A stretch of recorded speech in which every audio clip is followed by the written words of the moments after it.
everyone. Welcome back to Smart English Talk, the podcast that makes English simple and fun. I'm Emma. And I'm Jack. Emma, I feel like we've talked about what we're doing and what we will do. But what about those amazing things we'll have finished by a future date? That is exactly what we're tackling today. We're diving into the future perfect tense. Think of it as the ultimate goal-setting tense.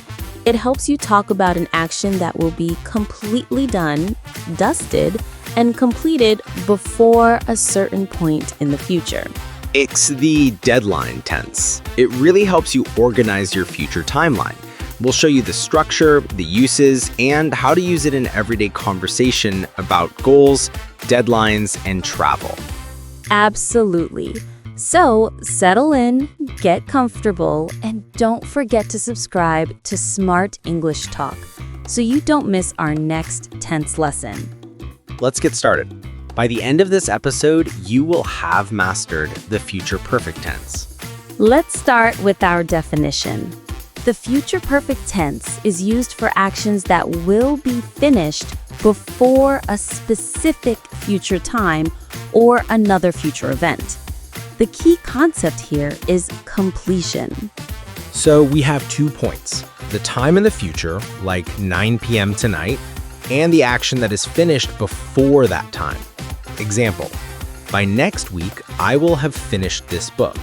The reading is complete before next week arrives. Now for the structure. It's a little longer than the future simple, but it's always the same.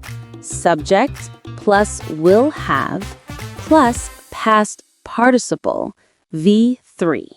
Notice that will have never changes.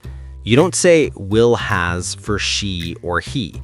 It's always will have, and that perfect tense always requires the V3 form of your main verb. Let's practice that structure with the short form, I'll have. I'll have completed my work. She'll have left before you arrive. They'll have graduated by 2026. The V3 is crucial. Make sure you know your irregular verbs. Done, written, gone, seen, eaten. When is future perfect our absolute best choice? There are 2 main scenarios. Number 1, and the one we've been focusing on, to show completion before a specific future time.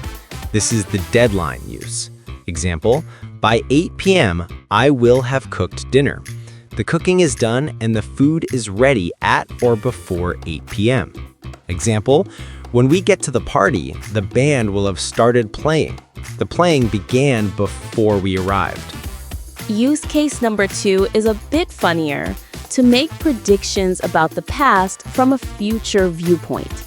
We often use this when we think an action has certainly finished by now. Example, it's 7 p.m. now. He will have reached home by now. We are predicting that from this moment forward, the action of reaching home is complete. Example, she left an hour ago. She'll have arrived at the airport already. That second use is super common in fast conversational English when you're making a confident guess about a completed action. We add not after will, which means our contraction is won't have. So won't have plus V3. Simple. I won't have finished the project by tomorrow. The project will still be incomplete. She won't have arrived yet. Her flight was delayed. Now, for questions, we move will to the front. The have stays next to the V3. For yes/no questions, will you have completed your homework by 9 p.m.? Will they have signed the contract by the end of the day? And for WH questions, what will you have done by the time I come over? How long will they have lived here by next year? A great way to ask about duration up to a future point. Okay, Emma, let's use the future perfect to talk about our big, ambitious future goals. I love it. Let's look ahead 1 year. By this time next year, I'll have learned enough Spanish to have a full conversation. That's my goal. Wow, I think that's amazing. That means by next month, you'll have started studying every day. I hope so. What about you? By the end of the year, what big thing will you have done? By next year, I'll have started my own online course for English pronunciation. And by that point, I won't have bought a new car yet because I'll be saving all my money. That's a perfect use of the tense. You're describing actions that will be completed or not completed before a future deadline. Time for our mini quiz. Emma, give me the sentence cue, and I'll complete it in the future perfect tense.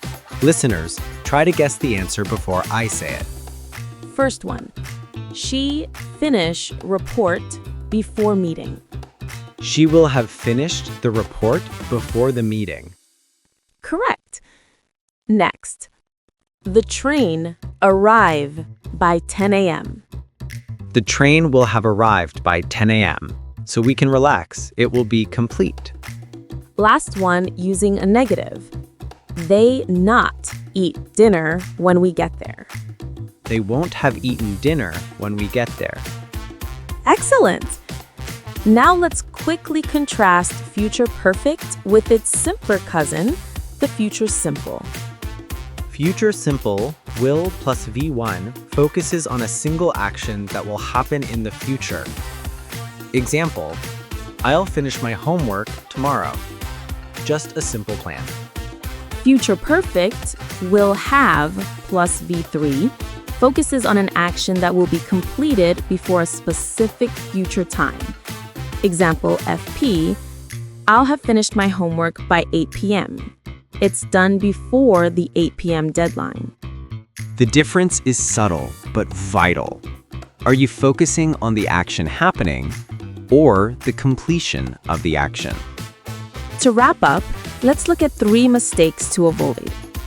Mistake number 1, the classic error, forgetting have after will.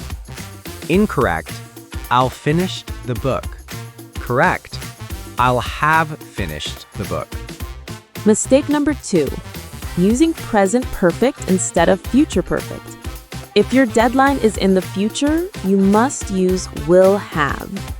Incorrect, by next week, I have completed the course. Correct, by next week, I will have completed the course. And finally, remember these common time expressions that signal the future perfect.